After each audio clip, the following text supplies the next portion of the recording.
the recording. Just give me a second. Everything got moved around on me when I hit go live. All right, I'll do my own little countdown. 5, 4, 3, 2, 1. Welcome back to the Profitable Christian Business Podcast. We are equipping kingdom-minded entrepreneurs to walk boldly in purpose and prosper with integrity. I'm your host, Doug Greathouse, and today's guest brings a message of empowerment that's deeply needed. Elaine Langford is the founder of She Steps Forward Coaching and She Steps Forward International, two incredible platforms designed to equip and elevate Christian women who are called to entrepreneurship and nonprofit leadership. From the U.S. to Africa, her mission is clear: help women launch, grow, and lead with bold faith. In this episode, we're going to talk about the importance of identity in Christ when building a business, how women of faith can overcome fear and start. And you don't have to go alone. You can dive into how you can step forward with confidence. I'm going to do that all over again. Because I normally, and for the viewers watching this live, I'm usually just off the cuff. I'm not used to reading something from the script, but I want to give a really good introduction for Elaine. So let me just go. I'm going to go into my regular riff, and then I'll read the introduction. So 5, 4, 3, 2, 1. Hello and welcome to another edition of the Profitable Christian Business Podcast. I'm your host, Doug Greathouse, and I am overjoyed today to have my guest, Elaine Langford. Elaine Langford is the founder of She Steps Forward Coaching and She Steps Forward International, which are two incredible platforms designed to equip and elevate Christian women who are called to entrepreneurship and nonprofit leadership. From the U.S. to Africa, her mission is clear: help women launch, grow, and lead with bold faith. How are you today, Elaine? I'm great. Thank you so much for having me. So you and I got connected through a wonderful person that's a mutual friend of ours, Myrna, and we just hit it off. I could tell that your heart is similar to mine. We share a lot of the same passion for helping entrepreneurs grow, you and particularly women, especially when it coincides with spreading the gospel. So I'm ready to dive into all that. But first, I have some getting to know you questions that I always kind of ask to kind of break the ice, get the audience to get to know you a little bit better. Sure. If someone was to go look at your bio, what's one thing that's not on there that they would be surprised to know about you?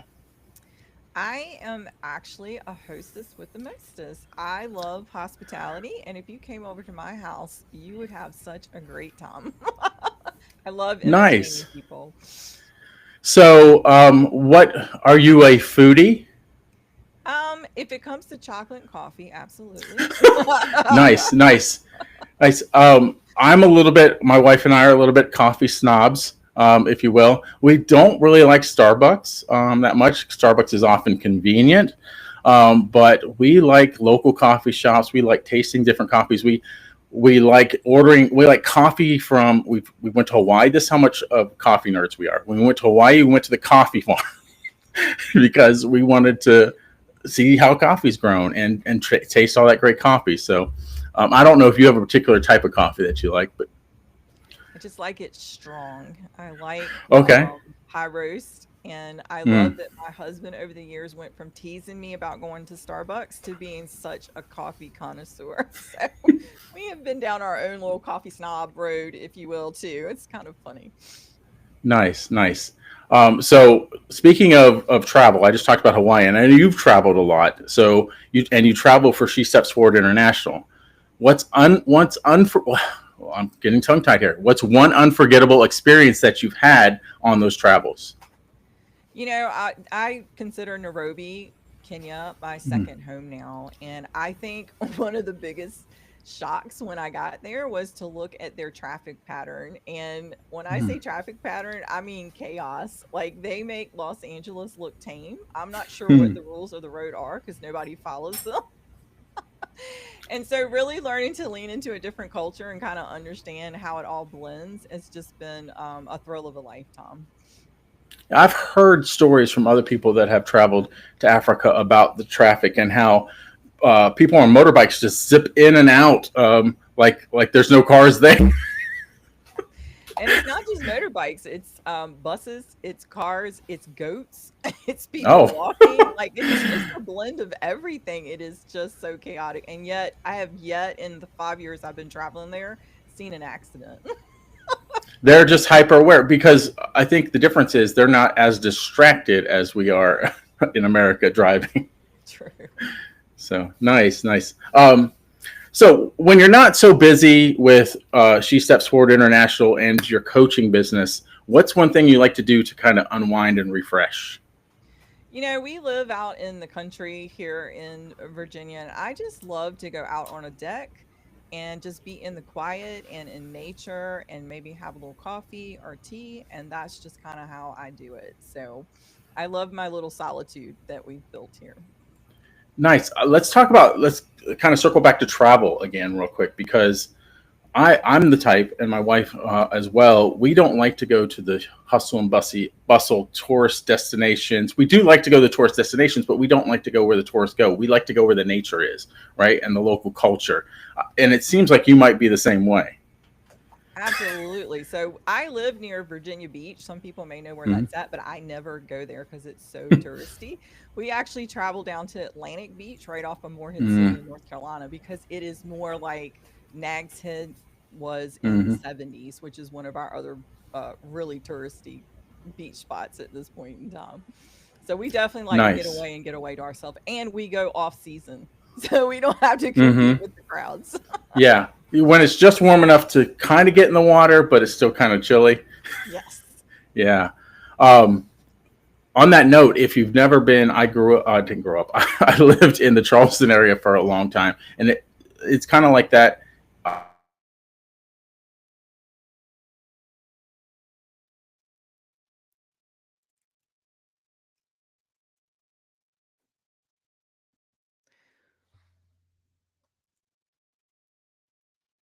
Oh no, one of us froze.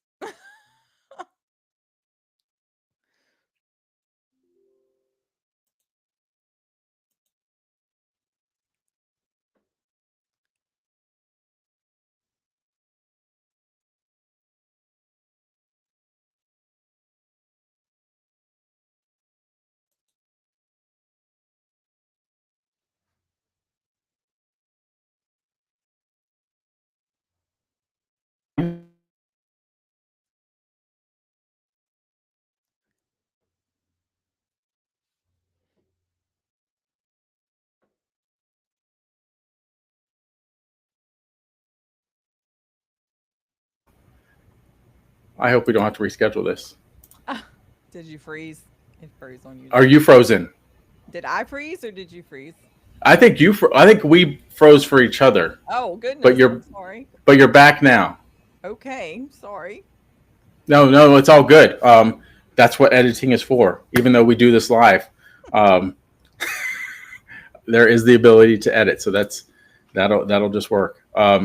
So let's just get back on track. I don't know what you heard out of what I said. It was just basically talking about um, how there are tranquil places around us as well. So um, love that. So we're just kind of this that break actually is fine because we're about to go into the next segment. So for Okay. editing purposes, we'll be all good. So let's talk about your coaching business and She Steps Forward International a little bit. Um, sorry, let me start over. This is I would not usually so off. All right, for segment two, five, four, three, two, one. All right, so let's dive into your She Steps Forward International a little bit, as well as your coaching business. So, first of all, I want to know what stirred your heart most to equip Christian women. What's kind of the story behind that?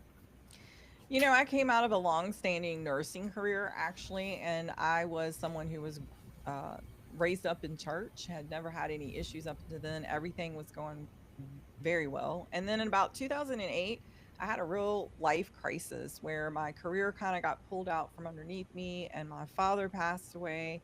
And my husband at 47 was Mm. diagnosed with prostate cancer. And all of a Oh, sudden, my whole world was in ashes. And I came to this crossroads of faith, and I had to decide whether I was going to lean back into my faith or whether I was going to run away. And I decided in that tumultuous time to lean in and to really see if God is who he says he is. And once I got on the other side of it, which I was, just grateful for all of the lessons that God taught me and all of that, I really felt the call from him that there were a lot of women that were holding back because they had been through some things and that they had these stories that needed to be told, but it was going to take someone to push them forward to get them to come with it. And so I just really became a catalyst after that. Just everything that I went through, I knew was not wasted. I used it. I mentored and coached women within the church setting at that point, and I just really felt the drive to get women out of their seat and help them to not waste their potential and to do good. Oh, I love all of that. I want to talk about this just a little bit further. So your testimony, like a lot of us, we go through these hard times. You described several things that seem to happen all at once, but we don't. It's always on the other side of it. We realize God has given me a powerful story and a testimony, and that's part of it, right? Were you able to kind of see that once were out of it a little bit? Yeah, it was about a 5 year period. About the first 2 years of that, I tell people I just kind of sat stunned, not sure what had just happened. I did Mhm. realize about partway through that, I really had kind of misaligned my identity. I'd really gotten into my career, was really self identifying as that. And Mhm. when it all went away, because I really believe God was pulling me out of something that was pulling me more toward the world and Mhm. away from Him, that I needed to come back to the center, which is my Christ identity. And so from there, it was just this sense of that there is a higher purpose. And so I wanted to take all of that and to use it and to not waste that time period that went past. But it really did take a lot of love and patience and talking and just him showing up in moments where we thought we were just done, to understand how much God loves us and how much He really can take care of us. And that if we would stop being so independent of Him and be more dependent on Him, that is what life is all about. And what He opens up when we lean into that is just absolutely amazing. My life has not been the same since. I have so many comments on that. First off, there was one of my friends shared on Facebook the other day that said the devil doesn't attract you with the bad things. He attracts you for what your heart wants, and oftentimes that's a trap. He's just trying to make you create an idol out of something that is going to pull you further away from God. So it sounds kind of like you were doing that with your career a little bit, and we're all in danger of that. And I think it also goes right in line with the post that I was put up yesterday that got a pretty good response. Is we need to put on the armor every day because Satan is out there trying to pull us away all the time. So if we're not actively in the Word, actively following God's will for our life, he's going to look for every weakness we have. Absolutely. And for me, it was one of those things where I really knew since sixth grade I was supposed to be a nurse. I knew God was calling me into it. I can remember the classroom and the window I was looking out when I heard that still small voice. So for this to kind of come about the way it did and to have my career just kind of completely pulled out from under me, circumstances I could not control, I was like, God, what are we doing right now? So it was kind of a shock to the system, but it really was that loving father saying, okay, I got you into this. And along the way, you changed your focus on me and you really have leaned into more than I expected you to do or wanted you to do. And I have more for you than that. So I need to get you out of this materialistic looking degrees on the wall. You did it, rah, rah. And I need you to come back to me and understand that I am the one who controls your path. And it's not a control dictatorship, it's a control of loving father trying to pull the best out of us that we can be. Yeah. A couple more things still on this topic is that it, and it was just actually somebody I was talking to again yesterday. It's all just God's just timing is just so amazing. So I was just talking to somebody who's kind of at that point where they feel like I have nothing left to give. I don't know what else to do. And they're at that point that they're just, it's just only thing that can happen is God. Right. And so many times he pulls us down, he lets us go down that far just so that we can see it's not about us. It's not about what we can do. It's about what he can do. So I love all And that. And I what I also, would say, I'm sorry, I was going to say what I would say to no, that no, person go to ahead. encourage them is to just lean into servanthood. That is the one thing that got me out of all of that, was moving away from my problems and trying to help people with their problems. That turning of our mentality from self into others Mm. is the trajectory that God wants to take us. And when we lean into servanthood the way Jesus did servanthood, it will start a path of recovery and hope and healing for us. It also happens with resources and money. If you ever feel like you have a lot of anxiety about money, go give some money away to somebody. Go, even if it's like $10, go give $10 to somebody. Pay for somebody's lunch because it will change your heart position. Um, and I don't know. It's just well, God is just amazing. Uh, the other thing I was going to say about that is I plan my day every day, and I tell God all the time. I say, those are my plans, God, but whatever you want to have happen, right? Because I know your plans are always better than mine. So it's not a waste for me to plan. I'm still planning, trying to be in God's will, but often, no matter what I put in there, it could look totally different than what I write down. It's just a matter of us leaving just enough room for him to operate. And Mm-hmm. so I think we are a good steward of our time if we try to plan out our path, but just leaving that room for him to change the path if we need it, and then understanding that something better is coming if we allow that change and that shift. Yeah, yeah, I love that. Let's talk about your clients' experiences. Can you kind of give a reference to maybe one of your coaching clients or even someone from She Steps Forward International that you just saw a dramatic transformation? Just kind of highlight that for us. Yeah, absolutely. So I have a very good friend now named Michelle, but before Michelle was my friend, she was my coaching client. Michelle originally came to me because she was stirred up to do a marriage ministry, kind of off of some things that she had experienced in her marriage. But along the way, God interrupted her plans. He interrupted her schedule there, and he brought out in her that she was in real estate and that the real estate Mm, industry was not. Um, a place where he was found a lot. And she mm. decided that what she was going to do was lean into her faith and develop a real estate training company so that when new agents came out, they had a firm foundation. But she's infusing her faith in this all the time with how she treats them, how she treats her clients, how she runs her business.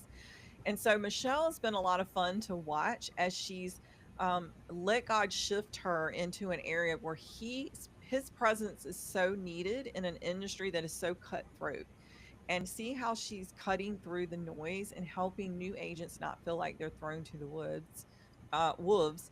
And at the same time, her and her husband are also trying to do house buys so they can turn them around to give the low income people. And so you're just Oh, seeing it on nice. all levels in her business.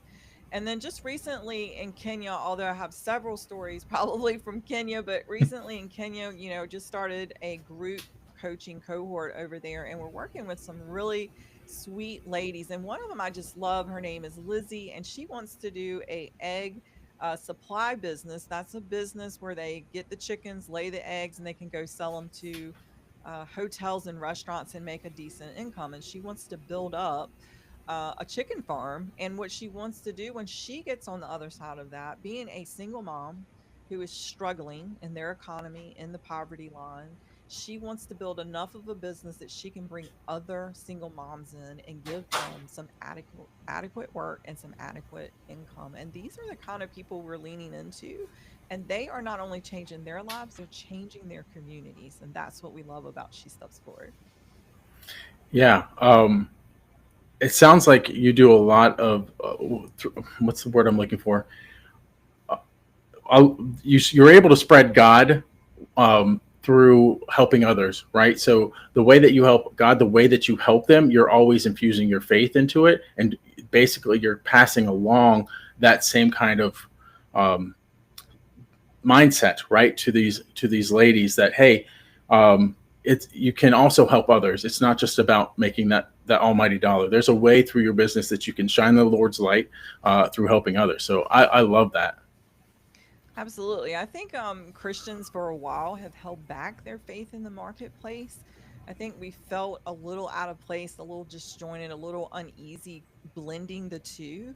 But it's not about beating someone over the head with the Bible. It's about serving them in the manner that Jesus has taught us. And yeah, in some places and businesses or parachurch ministries or nonprofits, that gospel can come out a little bit more. But really, most women just want to live out their faith and they want to serve people in the manner that they know that they should. And they want to just fill gaps. And that is the love of Christ being the hands and feet. And I just love that we've tapped into that now and shown them that they can do it and do it successfully.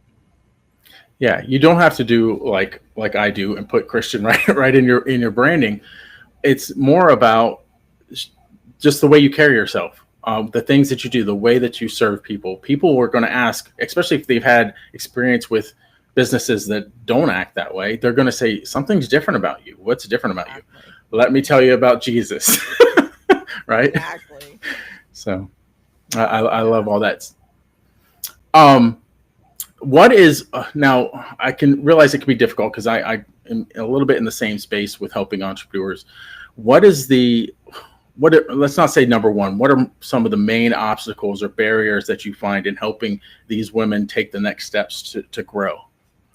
So I think there's a couple of different things for us. And one that I really want to lean into for a minute is finances. I think Mm, women have to come to the comfort level of talking about finances and getting funded.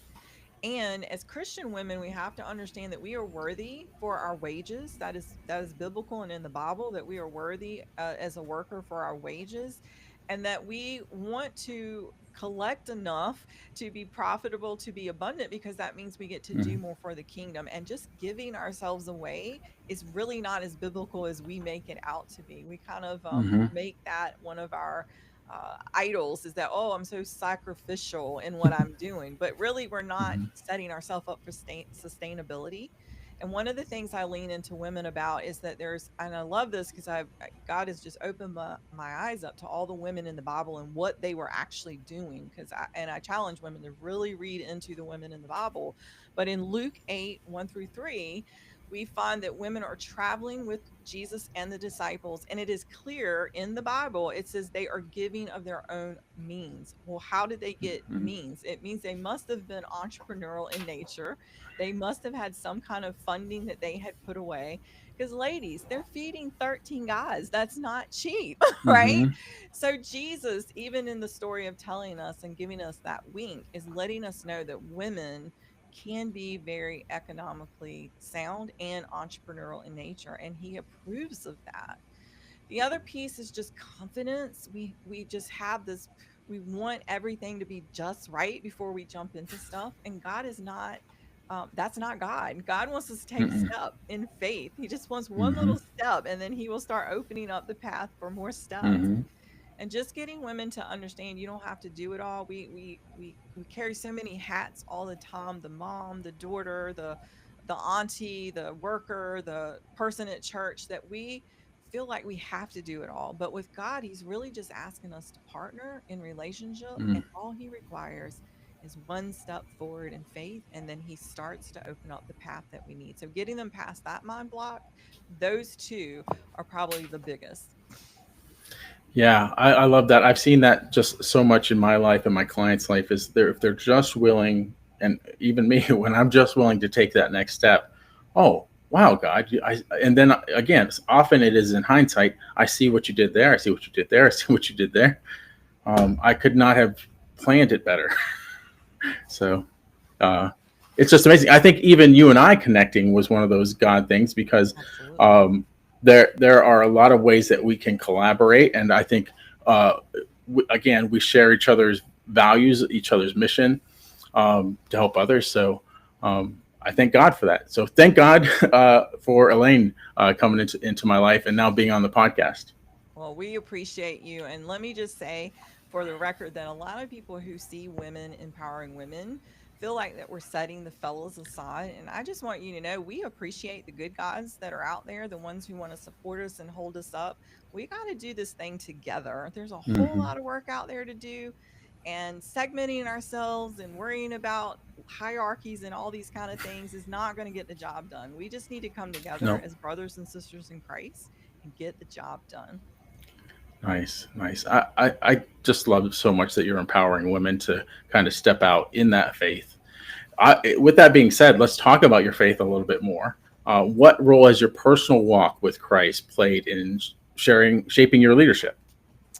Oh my gosh, God has just taught me so much. And the verse that I always go back to is Proverbs 3 5 through 6 that says, "Lean not into your own understanding, but trust God, and He will make all your paths straight." And He has certainly proven that to me over and over on this faith walk. And our relationship has gotten deeper because of it, because I've allowed Him to be the lead. I've allowed Him to direct me in this path. It's helped me to understand what relying on Him really means, and that it's a beautiful thing.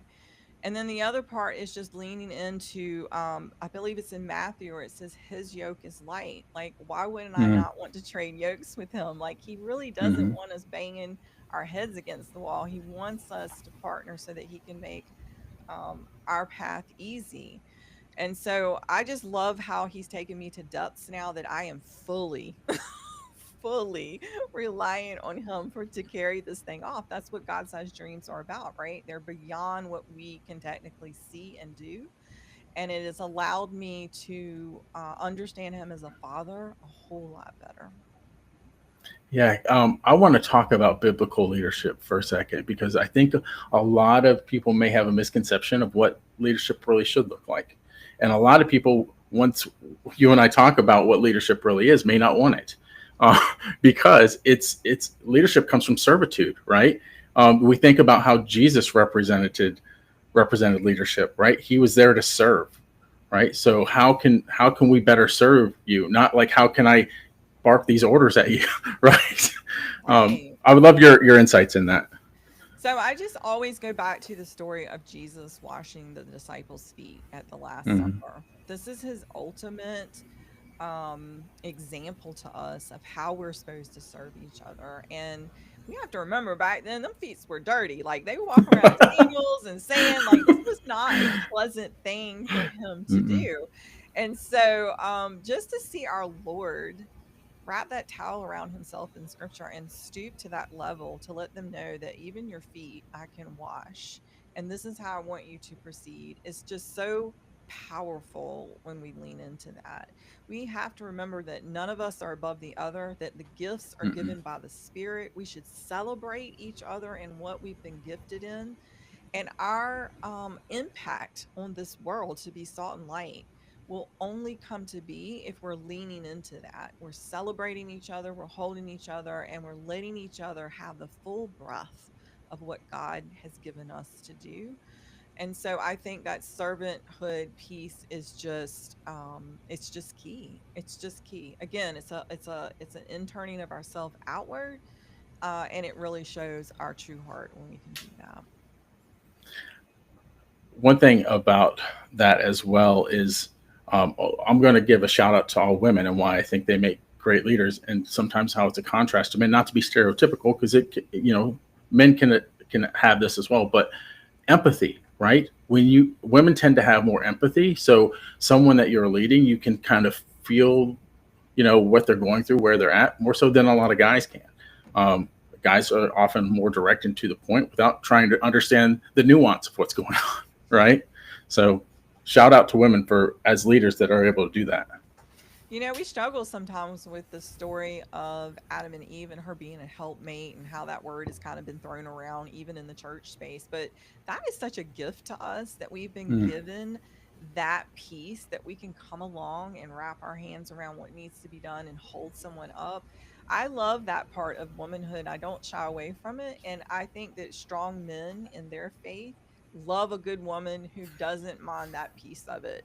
Look, I Hmm. love my husband. He is a great man, and I will follow him all day long, and I will do anything I can to uphold him and to make him feel like he is the person that he is, which is just a great, great, great man of God. And so I think we have to lean into that, not be scared of these words and these things that have been thrown around, and just understand our gifting and why we're built the way we're built. It takes two. It takes two.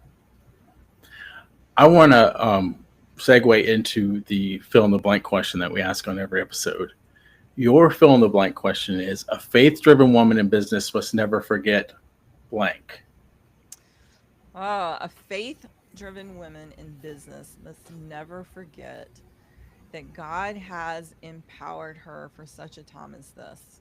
And the Mm, belief is the fuel to what we're supposed to do. See, She Steps Forward is based on Luke 145, which says, "Blessed is she that would believe that there would be a fulfillment of what was spoken to her by the Lord." And so that is Elizabeth talking about Mary, the mother of Jesus. And this is a story that God gave me to show me that as a woman doing what I'm doing, pushing the realms of marketplace, that sometimes I need that support and to be a support. And so Elizabeth is the support to Mary. mm, Elizabeth is the person who comes into her life to really breathe life into her before she's about to do this amazing thing that nobody else has done, right? Birth the Messiah. And so mm-hmm, that picture in the Bible, which we skim over so fast because, it's part of the Christmas story and we kind of like mm, forget that piece of it, is something I think God has put there for women to show us how to partner together. And I would just challenge women, if you are not an Elizabeth today, maybe you're a Mary, go find your Elizabeth. And if you can be an Elizabeth today to a Mary, mm. please do that, because God is waiting for us to lock arms and understand that what he wants to fulfill in us, we have to have a belief in him, but we also may need a little guidance and a little support. Yeah, yeah, that is very, very true. Very, very true. Your secret question is a big question. So um, I'm just going to go ahead and put it out there. What is the secret to female succeeding in entrepreneurship? Oh, I really feel like, again, this goes back to the financial piece. And I Mm, believe, again, it goes back to us needing to lean into being worthy of our wages and creating that sustainability around it. But I also think it's a piece of really bringing all of ourselves to the table so we can be creative. The Bible mm, says God gives us the power to get wealth. And so, as we lean in and teach women Luke 145 to believe there's going to be a fulfillment of what God has spoken to them, we are also pairing that with Deuteronomy 8:18, because we've been given the power to create wealth and wealth in abundance. And so if we're putting those two factors together and we're following what we know we've been told to do, there's no telling the lengths that we can go to assist the kingdom in growing. And so I just think that is where it's at. I think if we lean into those two factors, then we're going to be successful in what we're doing. awesome, awesome. What is one thing every Christian woman should ask before they launch a business? Wow. So I think that she should be asking God, what is the ultimate plan? Mm, He's probably not going to lay it all out for us, but here's the thing: sometimes we forget to just ask. mm-hmm, Sometimes we just need to ask him, what is the ultimate plan, knowing that we're going to have to take steps to get there. But I think shortcutting God and saying, "Oh, this is all there is to it," is where we falter. We go, "Oh, we're mm, supposed to start maybe a daycare program for moms who can't have that option to pay for it, and we're going to do a low income one." Well, maybe there's other factors to that. Maybe you're trying to build a literacy program within that. Maybe you're trying to care for the moms on the side of that. Like, I think we get so pigeonholed in that first thing we hear God tell us mm. that we don't give him a chance to continue to open up the journey, because it is a journey that we're on. There's no way I could have foreseen that when I pitched my first conference in 2019 called the She Steps Forward Conference here in Virginia, that I would end up in Nairobi, Kenya within a year doing the same conference and all the things that we do over there now. So don't pigeonhole God. Ask and pray, what is the ultimate plan? What I heard in there is vision. Ask him to give you the vision, right? Uh, in our coaching program, we always talk about like work work in reverse, right? Your goal and then reverse engineer it, right? And if you already know where you're going, you know a little bit better how to get there, right? And your subconscious starts to work. God starts to work in helping you take the steps that you need to take. So I love all that. I like that. I'm really, and you probably are too, at a point But I really teach women, I lean into legacy mindset when you're talking about Hmm. knowing, what do you want to do in the end and working backwards.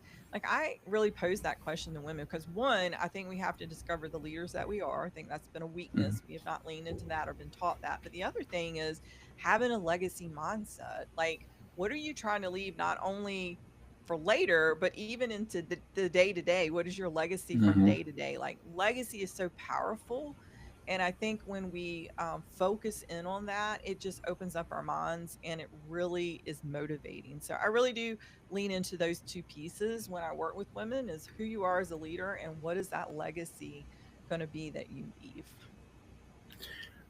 One of the things that is often something both on the male and female side of entrepreneurship is fear, right? With the moniker faith over fear, we hear it all the time. But can you give some practical things for anyone that's listening how to apply that faith over fear? Oh my goodness. You just have to do it anyway. Mm. The fear is always going to be a counterweight, but if we really lean into it, it's kind of like pushing a boulder up the mountain, right? It's Hmm. something that as we challenge it, as we delve into what's really making us fearful, it makes us a better person. So facing that fear is what we need to do. We already know the Bible tells us we have not been given a spirit of fear, so we know it is not of God. And so we Hmm. really have to figure out what it is that we're fearful of. And what I have started teaching women is when you get in, especially into entrepreneurship, you think, oh my gosh, what if this doesn't work? But you have to shift that thought and that mindset, and you have to say, what if it works? And when you Hmm. make that one little tweak to your mindset, it relieves so much pressure. And I had so much fun. I will tell you a super quick story teaching this over in Nairobi. I was in a church setting at the time. We had over 250 women there, and part of them were from the Umajo Disability Center, which we support. And I taught this message and I said, you guys got to start saying, what if it works? And Hmm. we went away that year, and I came back a couple of days later. We visited the Umajo Disability Center, and the same little lady, I didn't know she was in the audience. She was blind. She was blind. Oh. And that was her disability. And she's sitting in the little audience at the Umajo Disability Center. And I'm kind of reiterating what I said on Sunday for the people who couldn't make it. And I said, you got to stop saying this might not work. And this lady screams out, what if it works? And my heart just melted because if she can Hmm. catch that message, even with a blind disability, and her wish that day, Doug, that she wanted me to pray over her was that she would be able to travel internationally one day. Oh. I love that. It's a mindset shift that we need to make. What if it works? And we had the best person at all to work with to make That's sure it right. worked. Maybe not That's exactly the right. way we expect it to, but it will work. So I Yeah. love that. I that melted my heart on that particular trip. Yeah, it kind of makes you want to go back full circle to what we're talking about before. The enemy is always trying to derail us. If we truly have a God-given mission, the enemy does not want that to happen. The enemy wants to derail us. So all these negative, he's going to try and see these negative thoughts in your head, like you're not good enough. You don't have the resources. Every possible thing that you can think of that would, and he's also going to put the worst possible outcome that could happen if you proceed. And the thing is, most people, when they proceed, that never happens. There is, we failure. You may fail, right? But the failure is never as big as what you have usually painted in your picture in your head that the enemy has put there. So Absolutely. And I love how John Maxwell, who I know a lot of people know, who doesn't love John, addresses failure. Like, we can't learn without failure. If we don't that's mess right. it up, sometimes we're not going to learn. And so we have to look at failure as a tool of improvement and stop being so fearful of the failing. And so, yeah, fear is a big thing, but we really have to just learn to stand and conquer that. And once we can kind of move past some of those things, we are just unstoppable. Yeah, you have to be willing to fail. I know a lot of Yeah. people might not want to hear that, but you have to be willing to fail. Some of the most successful people that you probably look up to, maybe they don't even talk about their failures, but they have failed a lot. A lot. And it's because of those failures that they became who they are. So, yeah, that's awesome. So tell people more about where they can find out more about you and what you got going on. Absolutely. So they can find me personally at shestepsforwardcoaching.com, or they can check out our nonprofit at shestepsforwardinternational.org. We welcome you to either site, where you can download a free ebook that talks about 8 mind shifts that are biblically based to get you started on this path of building a more confident mindset. And you can see all of our offerings there. Obviously, I do one-on-one coaching for those who like that path, but in our nonprofit, we're having an annual conference that we do every year. We do a group coaching cohort that we're doing. We're getting ready to launch one here in the States in September. So you want to look us up for that. We do a monthly membership online. And our biggest goal in the nonprofit space is to become a seed money grant program awarder, so that we can partner with women and give them a little bit of coaching and a little bit of a micro loan to get their dream off the ground. And I love all that you do. So we're going to put all those links below to reach out to Elaine, whichever one of those things that she talked about that you feel most interested in diving further into.